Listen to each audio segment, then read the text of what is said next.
សួស្តីអ្នកទាំងអស់គ្នាថ្ងៃនេះខ្ញុំមកប្រាប់ពុកម៉ែបងប្អូនទាំងអស់គ្នាពីរបៀបដូរលុយ Smart ម្ដងហ្នឹងហើយសម្រាប់$1កន្លះអ្នកគ្នាមិនទាន់ចេះដូរលុយ$1កន្លះទេអ្នកគ្នាអាចធ្វើតាមវីដេអូនេះបានវីដេអូហ្នឹងអ្នកគ្នាមកថ្មីខ្ញុំសូមចិត្តម្នាក់មួយកុំភ្លេចជួយចុច Like Subscribe ដើម្បីបានវីដេអូ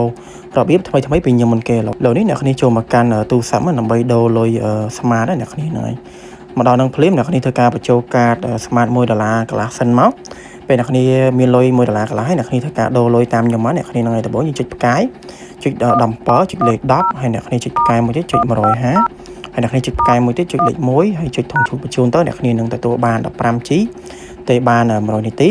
ហើយនឹង100សារនៅក្នុង App Messenger ផងដែរអ្នកគ្នាហ្នឹងហើយវីដេអូនេះខ្ញុំអត់ទាន់មានលុយចឹងទៅខ្ញុំអត់ទាន់បានដូរឲ្យអ្នកគ្នាមើលចឹងណាអ្នកគ្នាដោយសារខ្ញុំធ្លាប់ដូរបានពីមុនបានអ្នកគ្នាអញ្ចឹងទៅខ្ញុំក៏ចង់មកប្រាប់អ្នកគ្នាចែកម្លែកដល់អ្នកគ្នាឲ្យដឹងដល់អ្នកគ្នាផងដែរហ្នឹងឯង